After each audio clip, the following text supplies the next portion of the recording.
Welcome to Prep and Play, where we have conversations about safer sexual pleasure.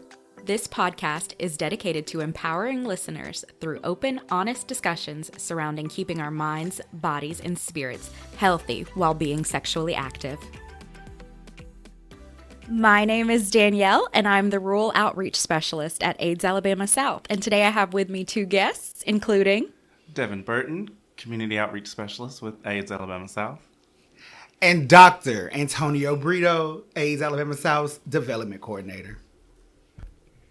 And today we will be discussing sexual health conversations to have before having sex.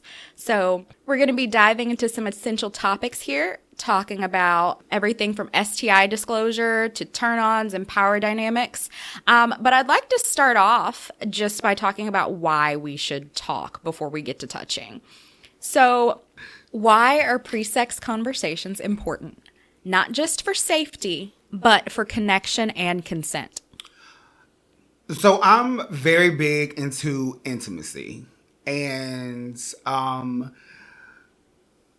to be honest, I am someone that if we have a first date and it goes wonderful, I personally am not one of those people who will wait 3 to 6 months. So, after our date, I kind of want to figure out where your head is sexually. And for me personally, I would like to know how you play, because there may be things that you're into that I'm not. And I just want to know how you are in the bedroom. What about you, Devin? Well, I'm somewhere on that spectrum, maybe a little off to the left. Intimacy for me isn't always a prerequisite when it comes to having sex with someone. Various communities that I've been a part of, sexual health conversations involve the likes, the dislikes, the things that bring pleasure, the things that don't. Those aren't always preceded by a date, if that makes sense. But so you're saying that even though you don't necessarily go on dates and form intimate relationships with people before having sex, you do still have those conversations about what gets you going, what turns you on and off. Yes, even when we talk about, having like anonymous partners and using apps and things like that are completely anonymous, there's still a conversation that happens beforehand. Antonio's making a face, so go on and jump in here, boo. So are these conversations that you guys are having, it's that basically what is on your about me in these apps and throughout these sex clubs and dungeons? That's a real question for me to ask you. Like, do you say, hey, I'm into this through a glory hole? Like any good improv, yes, and... But no, the apps, you have the about me sections, and you can get as detailed about it as you want, or it can be as blank as you want. And so just to clarify, Antonio brought that up because you are usually meeting partners via quote unquote dating apps, correct? Sometimes. Okay. Most times. All right, so actually, I'll weigh in a little bit on this too. So I personally think pre-sex conversations are important because somebody taught me a long time ago, if you fail to plan, you plan to fail. And now I'm not saying intimacy needs to be carefully orchestrated or anything like that, but I like to be on the same page as my partner as far as protection goes, as far as what I like goes, because I don't like to have bad sex, if I'm being perfectly honest. And a very good way to have bad sex is for me to get in the bedroom with somebody who likes something entirely different than I like. I've had it happen so many times. And when I actually do have those conversations before sex, that problem doesn't occur because we already know going in, okay, this is what I like, this is what you like, this is where we meet on those things. And so to go along with that, some of the risks of skipping them, I'll go ahead and say first and foremost is bad sex. But with today's dating and hookup culture, what are some risks that y'all can think of that might be associated with skipping a pre-sex conversation? HIV is a really huge risk. STIs are also very huge risk. And personally, for me, being someone who is on PrEP, now for me, it is a lot easier seeing how I am on the shot. But before I started receiving the shot, which is Apretude, I was on the pill. And Descovy and I did not have a really good relationship. I know I'm not the only person that doesn't take their vitamins every day. So I also didn't take my PrEP every day. So condoms for me will always be in the picture, even though I am on PrEP. And the thing is, there's no look a certain person has that says that they are HIV positive, that they have an STI or Hep C. So I can't trust for you to be on PrEP or undetectable. I have to make sure that I stay safe in order to have sex with you. But still, I will always use a condom, even while on PrEP. Mm-hmm. I definitely agree with you on, keeping myself protected as a HIV negative person who has been on PrEP since 2015. As much disclosure as we do give when it comes to meeting people on the apps or just having casual conversations, we never know how adherent someone is to their medication, and might not get into that question. Oh, you're on PrEP. Do you take it every day? Are you on the shot? Let's compare notes. Like, probably not going to get into that deep of a conversation before we get down. But there are also individuals out there that say they're on PrEP and they're not. They say they're undetectable and they're not. They say they're negative and they're not. I've had personal experiences with individuals such as that. And, it is incumbent upon me to make sure that I am protected so that, I can do the things that I like. Because I know that my disclosures on the apps are truthful, but I don't know if other people's disclosures always are. That's a really good point. People lie. I will say another risk that I thought of here, we talk about having these conversations for safety, connection, and consent, and you guys touched on safety a lot there with the STI and HIV concerns. One thing, though, that can be very important is that consent aspect. One risk of not having those conversations can be assault,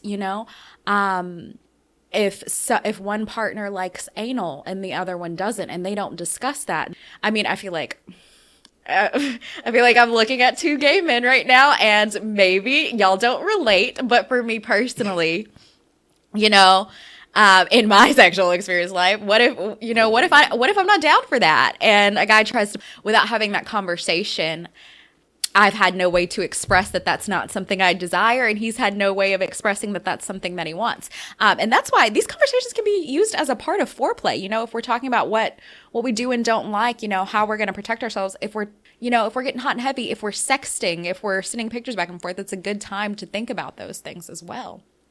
And speaking of the sexting and the sending pictures, we talked a little bit about dating apps earlier. So in general, how do you think technology has changed how and when we have these pre-sex conversations?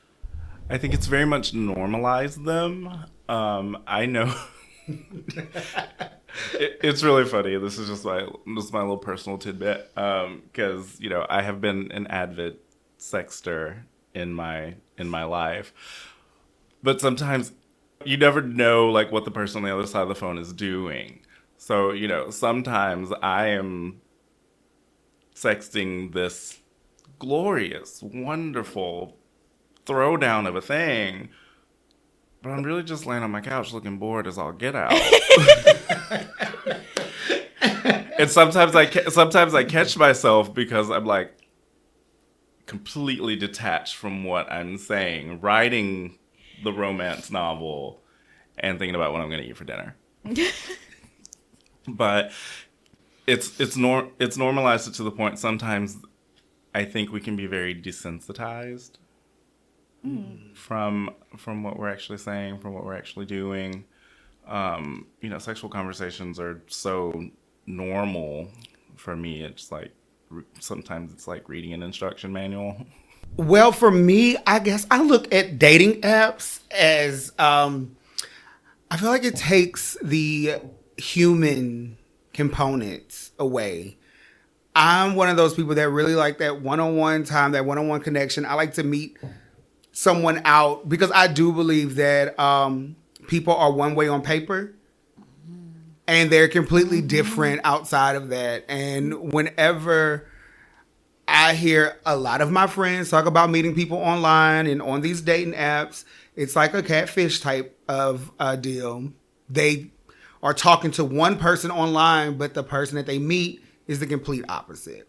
So I just kind of like to meet you where you are. And sometimes they're the complete opposite from their pictures.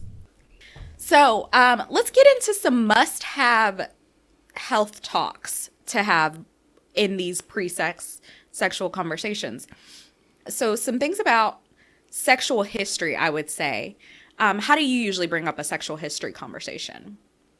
Okay, so for me personally, I am one of those that will tell you that I like to cut my numbers down whenever we have the conversation. So I've only been with 3 people.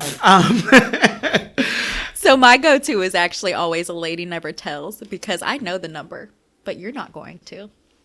See, but okay, and I agree with that. I'm gonna start saying that. Yeah. But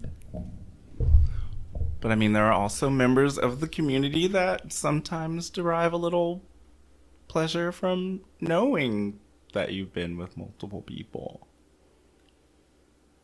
They kind of get off to that. this is actually not what I was asking. I didn't necessarily mean our body counts here when I was talking about sexual history. So for me personally, this conversation looks more along the lines of like, when was the last time you were tested? Have you had any recent partners or known exposures? Like, okay, when was the last time you were tested? And if they say like 2 months ago, okay, have you had any partners since then? Because that's all I need to know about is the partners that you've had since the last time you were tested. So for me,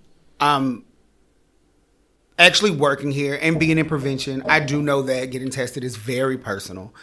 And it can be very, very scary. And normally the type of guys that I do date, they have not ever been tested. So for me, I have always been one of those people. That is why I always make sure that you have a condom, that we're using condoms, that I am on my prep. And because I can't still trust what you say. Even if you tell me, oh, I was tested last week, and we've been at testing events where that is what we hear a lot of the times. Oh, I was already tested. Oh, I've already been to the doctor. Or I just had a checkup, but you don't know if they had given you an HIV test or not. So for me personally, I believe that whenever you decide that you want to take it to a level where there are no condoms being used, then we should go and get tested together. But that's just me. I like that. I like that a lot.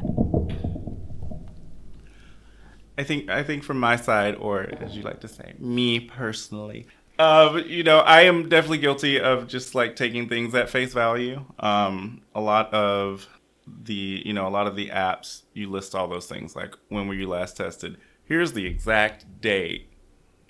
It's usually my exact date. I don't know if it's your exact date. But I also do prefer to have partners that are on prep. Even if the conversation isn't exactly, are you on prep? There generally becomes a conversation of types of prep, or somebody will bring up Mr. or something like that. So there are context clues in the conversation. And you want to explain Mr. for the listeners here? Is Mr. still a thing? Yeah. Are they still? I saw an ad today. Oh, okay.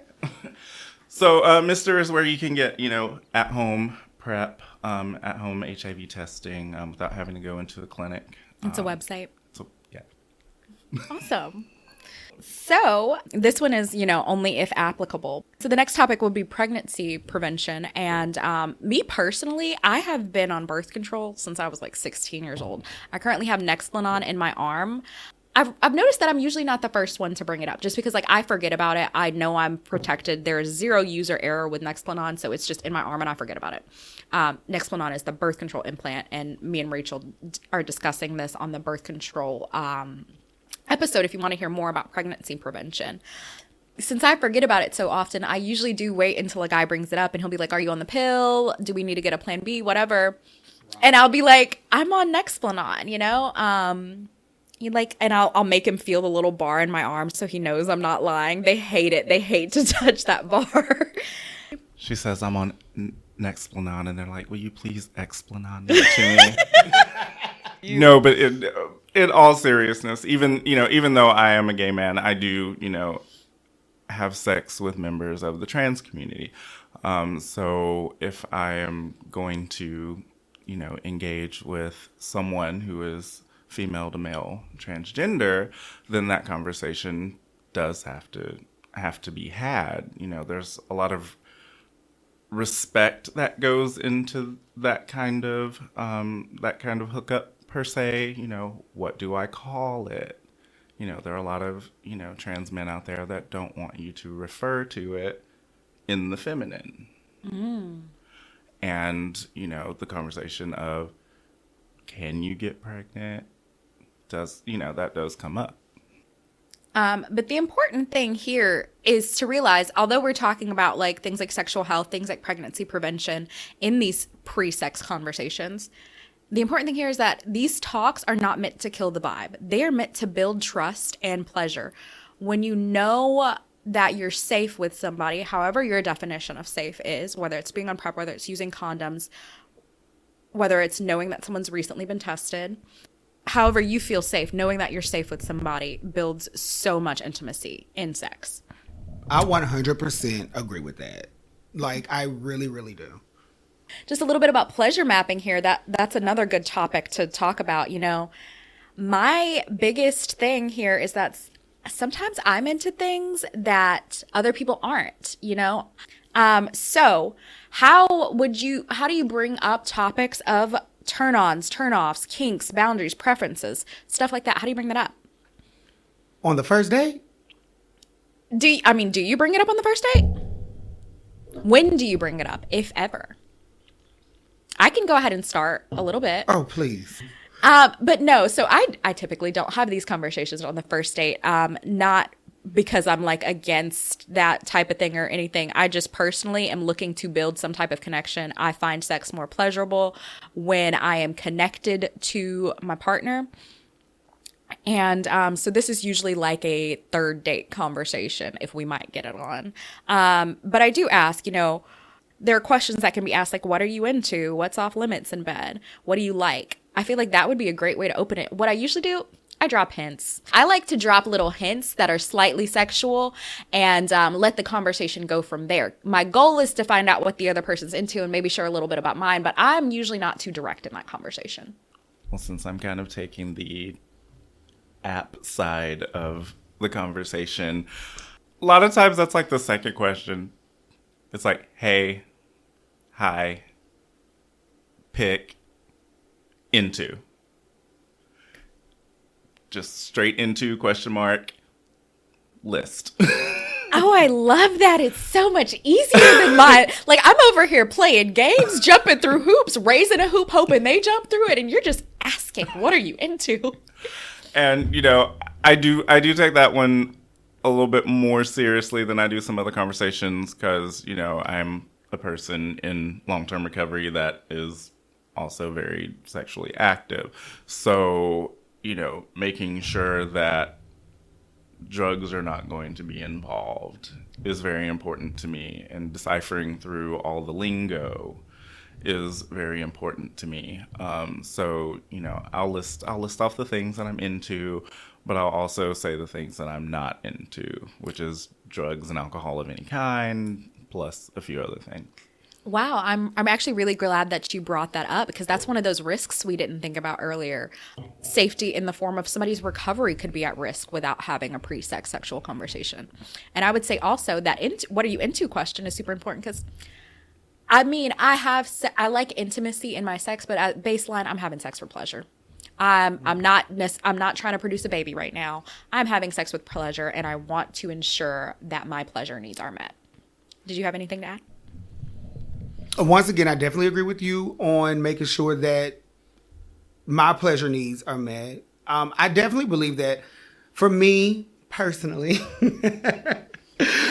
I like to look at sex as a seed, and you plant that seed. And as time goes on, that seed develops into something. So I'm one of those people that just believe that, you grow sexually with someone. But turn-ons and turn-offs aren't really things that I talk about at first, because I really want to get to know, like, this person.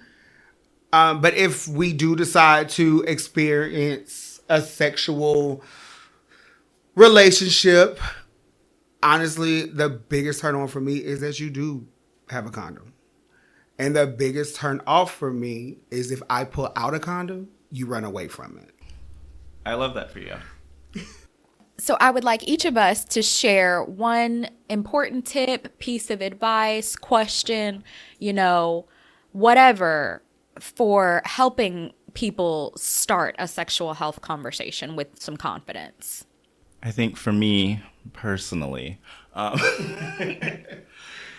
just knowing who you are before you even get into the conversation, what you like, what you dislike. It doesn't matter if you're on this side of the spectrum that is, condoms only, must be on PrEP, this, that, or the third, or if you're on this side that's like, I like anonymous partners and I don't have to see your face before you get here. Just know that about yourself before you engage in those conversations, and don't try to fake being some other kind of person. Because when they get there and you've said that you like this and you really don't, you were just trying to bag them, then you're in a little bit of a conundrum, because now you're not having pleasure because you lied. I love that. Absolutely love that. I really love that. Devin.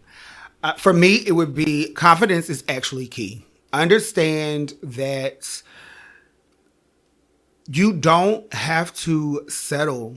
So whatever you want, because you are also in this, understand you have boundaries and respect your own boundaries. If you want condoms, use condoms. If you want to ask a question about someone when's the last time they were tested, please do. If you want to know that if they are on PrEP or if they are undetectable, ask.